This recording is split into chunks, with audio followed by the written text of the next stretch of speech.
നിങ്ങൾ അറിഞ്ഞു കാണും, അമേരിക്കയിലെ ഒറ്റാവ യൂണിവേഴ്സിറ്റിയിൽ വെടിവെപ്പിലെ ചാർലി കിർക്ക് 31 വയസ്സുണ്ടായിരുന്ന ഒരു കൺസർവേറ്റീവ് കരിസ്മാറ്റിക് പ്രീച്ചർ അയാളെ വെടിവെച്ചു കൊന്നു. ഇപ്പം ഞാൻ ഈ വീഡിയോ ചെയ്യുന്നിടം വരെ ഇയാളെ ആരാണ് ചെയ്തത് അയാളെ അറസ്റ്റ് ചെയ്തിട്ടില്ല. പോലീസ് അതിൻ്റെ പുറകിലാണ്. ആദ്യം മനസ്സിലാക്കേണ്ടത് ഇദ്ദേഹത്തിന് ക്യാബിനറ്റ് റാങ്ക് ഉണ്ട്. ട്രംപ് അധികാരത്തിൽ വന്നു കഴിയുമ്പോൾ ക്യാബിനറ്റ് റാങ്ക് കൊടുത്തു. അവിടുത്തെ പോലീസ് ഓഫീസേഴ്സ്, അയാൾക്ക് 5ഓളം പോലീസ് ഓഫീസേഴ്സ് സെക്യൂരിറ്റി ഉണ്ടായിരുന്നു. ആ സമയത്താണ് ആ ബിൽഡിങ്ങിൻ്റെ 3-ാമത്തെ 4-ാമത്തെ നിലയിൽ നിന്നും ഈ വെടിയുതിർത്ത അക്യൂസ്ഡ് അയാൾ നെക്കിൻ്റെ ഭാഗത്ത് അവിടുത്തെ കുട്ടികളോട് സംസാരിച്ചു കൊണ്ടിരുന്ന സമയത്ത് വെടിവെച്ചത്. പിന്നെ ഹോസ്പിറ്റലിൽ കൊണ്ട് അദ്ദേഹം മരിച്ചു. ഇപ്പം ഗ്ലോബലായിട്ട് വലിയ ഷോക്കിംഗ് ഉണ്ടായി. അമേരിക്കൻ പ്രസിഡന്റും അമേരിക്കൻ അഡ്മിനിസ്ട്രേഷൻ മാത്രമല്ല, അതിനകത്ത് ഷോക്കുണ്ടായി എന്ന് പറയുന്നത് ഗ്ലോബൽ ലീഡേഴ്സ്, അതായത് British prime minister, French chancellor, ഗ്ലോബലായിട്ടുള്ള ലീഡേഴ്സ്, അവരെല്ലാം അതിഭയങ്കരമായ ഷോക്കിംഗ് ആ രീതിയിലാണ് ഈ വെടിവെപ്പും ഈ ചാർലി കിർക്ക് അദ്ദേഹത്തിൻ്റെ മരണവുമായി ബന്ധപ്പെട്ട് റിയാക്ട് ചെയ്തത്.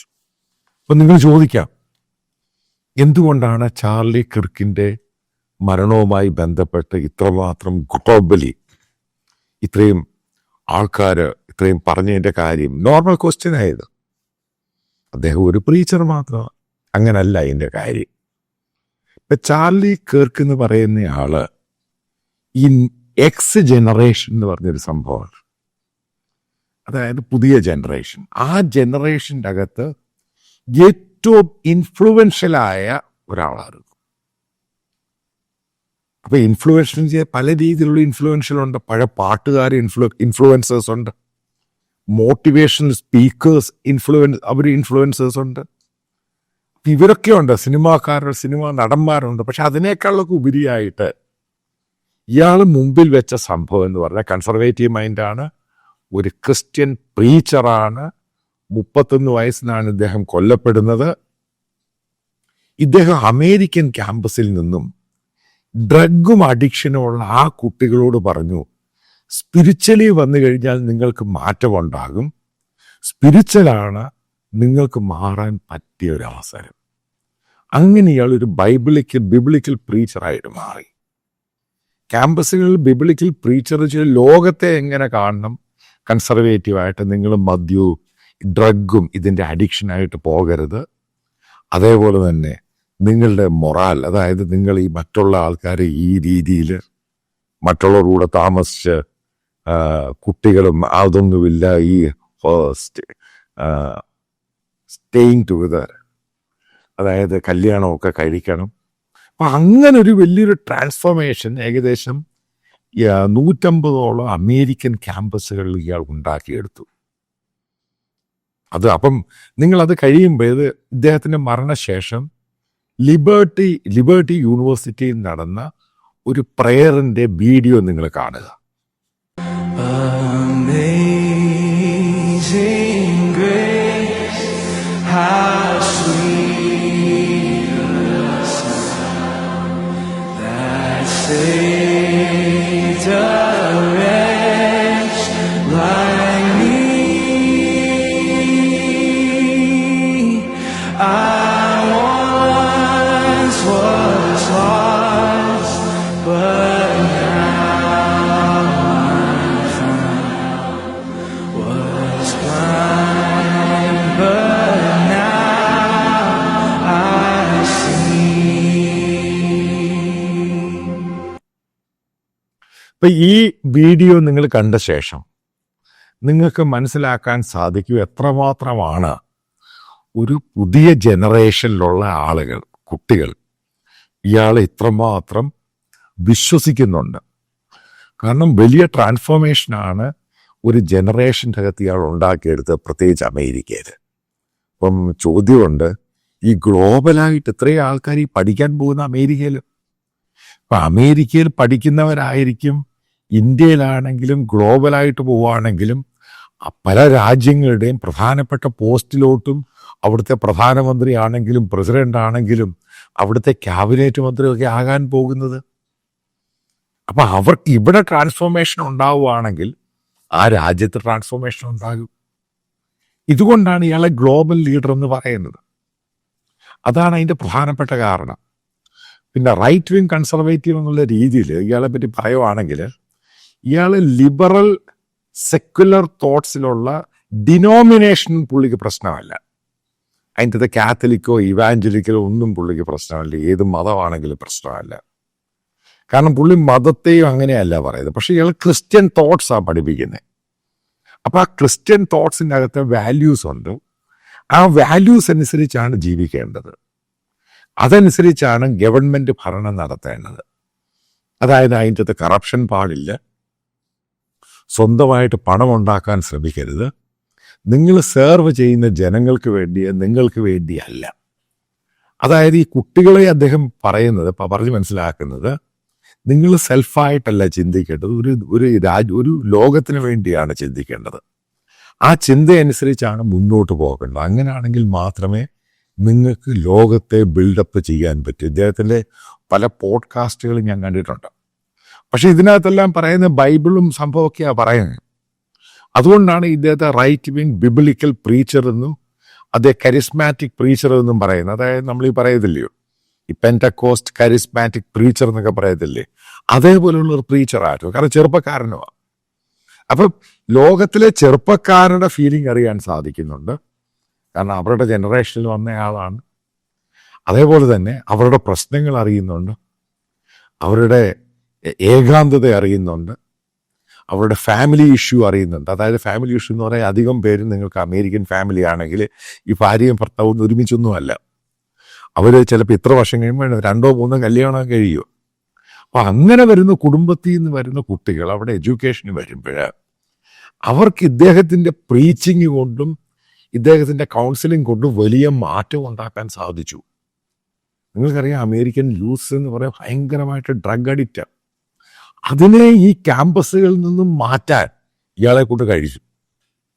അതേപോലെ തന്നെ ട്രംപിൻ്റെ 2016 ആണെങ്കിലും പിന്നീട് ഇപ്പം നടന്ന ഇലക്ഷനിൽ അമേരിക്കൻ ക്യാമ്പസുകളിലെ ടീനേജേഴ്സിനെ ട്രംപിന് അനുകൂലമായിട്ട് കൊണ്ടുവന്നതിൻ്റെ പ്രധാനപ്പെട്ട കാരണം ഈ ചാർലി കിർക്കാണ്. സ്ഥിരമായിട്ട്, കാരണം അദ്ദേഹം പറഞ്ഞൊരു സംഭവമുണ്ട്. ആ ലാസ്റ്റ് ഇലക്ഷനിൽ അദ്ദേഹം പറഞ്ഞ സ്പിരിച്വൽ വേഴ്സസ് നോൺ സ്പിരിച്വൽ. അതായത് റിപ്പബ്ലിക്കൻ കാൻഡിഡേറ്റ് ട്രംപ് എന്ന് പറഞ്ഞ് സ്പിരിച്വലിലാണ് നിങ്ങളോട് വോട്ട് ചോദിക്കുന്നത്. അതായത് പുതിയ ലോകത്തിന് വേണ്ടിയും പുതിയ അമേരിക്കയ്ക്ക് വേണ്ടിയും. അപ്പുറത്ത് നിൽക്കുന്ന ബൈഡൻ ആണെങ്കിലും ഡെമോക്രാറ്റ്സും ചോദിക്കുന്നത് നോൺ സ്പിരിച്വലാണ്. ഇപ്പം നോൺ സ്പിരിച്വലും സ്പിരിച്വലും തമ്മിലൊരു വാറുണ്ട്. ആ വാറിൻ്റെ അകത്ത് ജയിക്കേണ്ടത് സ്പിരിച്വലായിട്ട് നിൽക്കേണ്ട ആളായ ട്രംപാണ്. ഞാനീ പറയുന്ന എൻ്റെ ഇതല്ല, ഞാനീ പറയുന്നത് ഇയാൾ പറയുന്ന കാര്യങ്ങളാണ്. അപ്പം ആ രീതിയിൽ വലിയൊരു വിഭാഗം ചെറുപ്പക്കാർക്ക് ഇയാൾ ട്രംപിനെ അനുകൂലമാക്കിയെടുത്തു. അങ്ങനെയാണ് ഈ ട്രംപിന് ഇത്രയും ഭൂരിപക്ഷം കിട്ടുന്നത്. അതിനുശേഷം ഈ ഗ്ലോബലായിട്ട് പല രീതിയിൽ ഇയാളെ നേരത്തെ ടാർഗറ്റ് ചെയ്തിരിക്കുകയാണ് അവിടുത്തെ ഗ്ലോബലായിട്ട് തന്നെ. കാരണം ഒരു ലിബറൽ ലെഫ്റ്റ് റാഡിക്കൽസ് എന്ന് പറഞ്ഞ ഏറ്റവും വലിയ ശത്രുവായിരുന്നു ഈ ചാർലി കിർക്ക്. കാരണം ഇയാൾ ഗ്ലോബൽ സൗണ്ട് ആകുന്നു എന്ന് അറിഞ്ഞു കഴിയുമ്പോൾ ഗ്ലോബലായിട്ട് തന്നെ ഈ ലെഫ്റ്റ് റാഡിക്കൽസിൻ്റെ പ്രശ്നം ഉണ്ടാകുന്നുള്ള അപ്രിഹെൻഷൻ നേരത്തെ പല മീഡിയകളിലൊക്കെ വന്നിട്ടുണ്ട്. ഈ പല ഡിബേറ്റുകളിൽ നിങ്ങൾ പ്ലാറ്റ്ഫോമിൻ്റെ അത് ട്വീറ്റുകൾ നോക്കുവാണെങ്കിൽ പല ലെഫ്റ്റ് റാഡിക്കൽസും ഇയാളെ കൊന്നതിനെ അനുകൂലിച്ചേക്കുകയാണ്. കാരണം പറയുന്നത് ഇയാൾ ഭരണത്തോടുകൂടി വരാൻ പോകുന്നൊരു ലോകത്ത് ലെഫ്റ്റ് എതിരെയുള്ള പ്രധാനപ്പെട്ട ഒരു ശബ്ദം ഇല്ലാതാകുന്നു. ഇതൊക്കെയാണ് ഇതിൻ്റെ പറച്ചിലുകളും ഭയങ്കര രസകരമായ സംഭവമാണ്. ഞാൻ ഈ പറയാൻ പോകുന്നൊരു സംഭവം ഇതിൻ്റെ അകത്ത് കൺക്ലൂഡ് ചെയ്ത പാർട്ട്, ഇയാൾ അടുത്ത അമേരിക്കൻ പ്രസിഡന്റ് ആകുമോ ലോക ലീഡർ, അതൊന്നിനെ പറ്റിയൊന്നും പറയാൻ എന്നെ കൊണ്ട് പറയാൻ പറ്റത്തുള്ളൂ. കാരണം അത് പറയുമ്പോൾ അത് വല്ലാത്ത രീതിയിൽ പറയും. പക്ഷേ റിപ്പബ്ലിക്കൻ പാർട്ടിയുമായിട്ടും റൈറ്റ് വിങ് പൊളിറ്റിക്സിൻ്റെ പ്രധാനപ്പെട്ട ഒരു ഗ്ലോബൽ യങ് ലീഡറായിരുന്നു ചാർലി കിർക്ക്. ഇദ്ദേഹം ജനിച്ചത് വളർന്നതൊക്കെ ഷിക്കാഗോയിലാണ്. College drop ഔട്ടാണ്.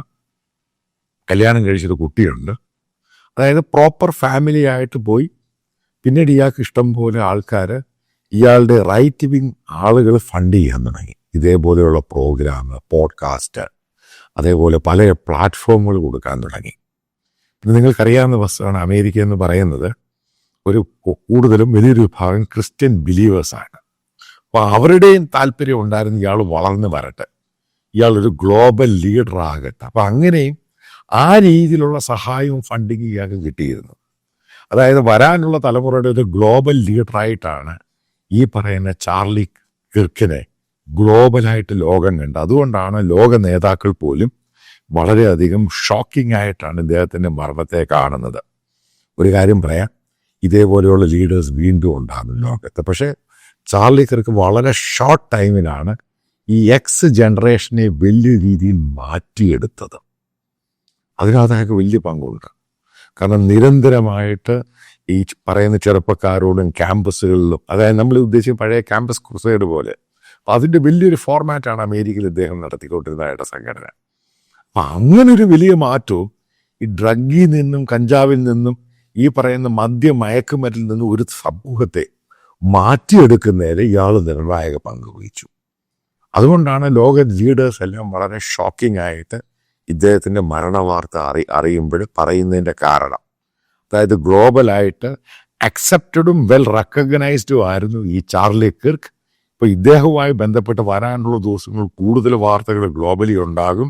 അതുമല്ല പോലും ഇത് ചിലപ്പോൾ അമേരിക്കയിൽ വലിയ രീതിയിൽ ലെഫ്റ്റ് ലിബറൽസിനെ ചിലപ്പോൾ ക്യാമ്പസിൽ നിന്ന് മുഴുവൻ ഓടിച്ചിടാനുള്ള സാധ്യതയുണ്ട്. കാരണം ട്രംപാണ് അമേരിക്ക ഭരിക്കുന്നത്. ട്രംപിൻ്റെ ഏറ്റവും വിശ്വസ്തനായ ചെറുപ്പക്കാരനായിരുന്നു. അപ്പം അങ്ങനെയുള്ള പോസിബിൾ ചാൻസും ഉണ്ട്. അതിനകത്ത് പറയാൻ പോകുന്നൊരു കാര്യം, ഇന്ത്യൻ സ്റ്റുഡൻസ് വളരെയധികം ഉണ്ട്. നിങ്ങൾ ഈ വിഷയവുമായി ബന്ധപ്പെട്ട് വലിയ ഡിസ്കഷനൊന്നും ഇവിടെ പോകാതിരിക്കുക. കാരണം അമേരിക്ക എന്ന് പറഞ്ഞാൽ അൺപ്രഡിക്റ്റബിൾ ആണ് പല സന്ദർഭങ്ങളിലും. ആ രീതിയിലുള്ള പെരുമാറ്റങ്ങളൊക്കെ ഉണ്ടാകാൻ സാധ്യതയുണ്ട്. പൂർണ്ണമായിട്ടും ഒതുങ്ങിക്കഴിയോ വരാനുള്ള ദിവസം. കാരണം പല പത്രങ്ങൾ റിപ്പോർട്ട് ചെയ്യുന്നുണ്ട് വലിയ ഇഷ്യൂ ഉണ്ടാകാനുള്ള സാധ്യത വിദൂരമല്ല ഇയാളുടെ മരണവുമായി ബന്ധപ്പെട്ട്.